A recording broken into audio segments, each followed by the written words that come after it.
नियम है उसके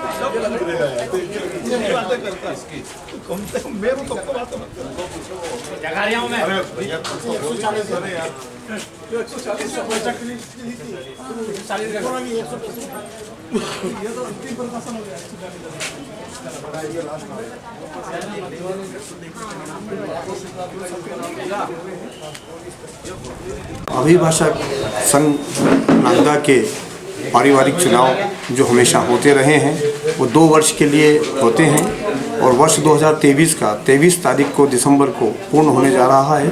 उसके समत हमने 11 तारीख को चुनाव करने का निर्णय लिया और चूँकि मुझे अभिभाषक संघ नागदा ने मुझे मुख्य चुनाव अधिकारी नियुक्त किया है और साथ ही राजेश तिवारी वरिष्ठ अभिभाषक को भी चुनाव अधिकारी सहायक के रूप में नियुक्त किया है और एक नेगी साहब को भी चुनाव अधिकारी के रूप में नियुक्त किया है। हम सब लोगों ने काफ़ी विचार विमर्श के बाद और जो हमें गाइडलाइन दी गई है बार काउंसिल की है ना, उस बार काउंसिल के जो गाइडलाइन है उसके अनुरूप ही हमने बिल्कुल 100% कहीं भी कोई किसी प्रकार की कोताही नहीं करते हुए, क्योंकि ये एक पारिवारिक चुनाव है और पारिवारिक चुनाव में एक पारिवारिक माहौल में वो चुनाव होना चाहिए। इसलिए जो हमें दिया गया है माननीय उच्च न्यायालय एक्चुअली में मध्य प्रदेश के जो बार काउंसिल के जो हमारे जबलपुर है वहाँ से हमें दिया गया है, उसके आदेश के पालन में जो शर्तें निर्धारित की गई उसी के तहत हमने किया है। अब इसमें जो वोटर लिस्ट थी पुरानी उसमें तो काफ़ी लोग थे, उसमें से हमारा एक निवेदन है कि इसमें से कुछ लोग हमारे 8 साथी हमारे इस चुनाव में जिनका नाम नहीं है वो स्वर्गवासी हो गए हैं। उसमें ओम प्रकाश जी शर्मा, बद्रीलाल जी यादव, सुशील मोदी जी, पारस चंद भंडारी जी, अजय जुनवाल, शोभानंद जी ओझा, महेश प्रसाद शुक्ला, राजकिशोर खत्री, ये लोग हमारे स्वर्गवासी होने से इनका नाम हटाया गया है, जैसा कि हमें गाइडलाइन दी गई थी जबलपुर से।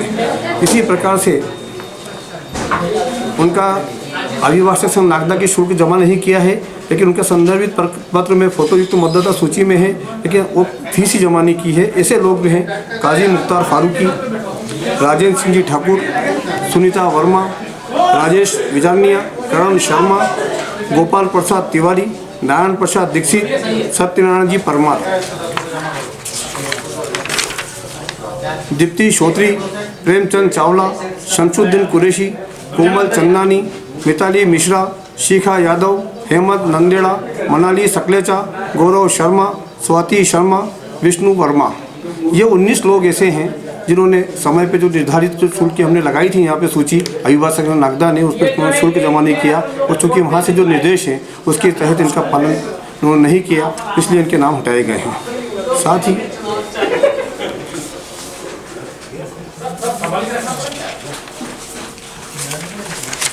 इसमें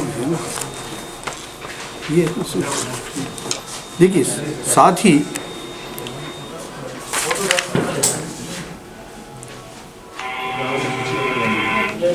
जिन्होंने परीक्षा उत्तीर्ण नहीं की है ऐसे 10 अधिवक्तागण भी हैं जो बार काउंसिल की सनद मिल जाती है प्राइमा फेसी, लेकिन बाद में जो फाइनल सनद मिलती है उसमें भी उनके नाम नहीं है। ऐसे 10 मतदाता हैं।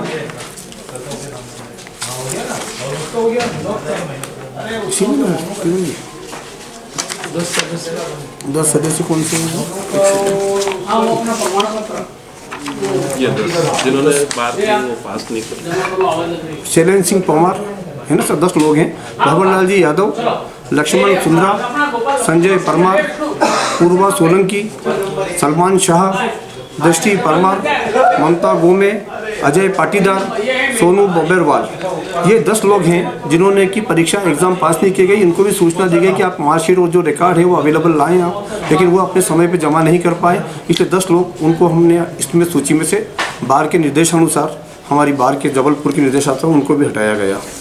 ये जिन लोगों ने मतदाता सूची उसमें सम्मिलित नहीं बार की, स्टेट बार की, हाँ स्टेट बार की जो फोटोयुक्त मतदाता सूची है जो निर्देश है हमें, उस निर्देश में भी कुछ लोग ऐसे हैं कि वहाँ से जो हमने लिस्ट है वो आज हमने लगाई है, चस्पा की है, सभी लिस्टें हम चस्पा कर रहे हैं, चिपका रहे हैं ताकि सब अवलोकन कर लें। उसमें भी जो नाम है, क्योंकि मतदाता सूची में जो फोटो होना चाहिए, जैसे मध्य प्रदेश में जो भी नियम बने हैं कि उसमें फ़ोटो युक्त हो, वो फ़ोटो युक्त नहीं होने से हमने उन लोगों को भी देखा है और उनको भी फिर नाम में उसमें नाम नहीं दिया गया। Amit Pal advocate, Ashfaq Khan advocate, Kantilal Sharma advocate, Shailendra Singh Chauhan advocate, Jaya Parmar advocate, Surendra Singh Chandrawat advocate, Vijaypal Singh Ranawat advocate, Vikas Vishwakarma advocate, Rohit Kolan advocate, Vinod Nayma advocate, Savita Bhadauria advocate, Ravi Mukati advocate, Mukesh Swarn advocate, Dhananjay Swarn advocate, Nirbhay Singh ji Raghuvanshi advocate.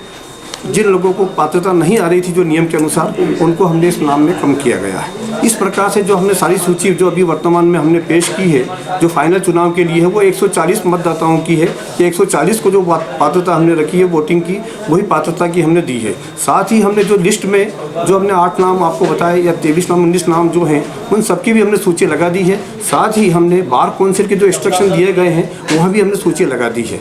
और इसी के अलावा जो पुरानी सूची हमें दी गई थी मतदाता सूची, और उसमें बताया गया था कि इतने फोटो सहित होगी तो ही उसमें चुनाव की पात्रता है, वो भी हमने वहाँ पे अवलोकन के लिए लगा दी गई है।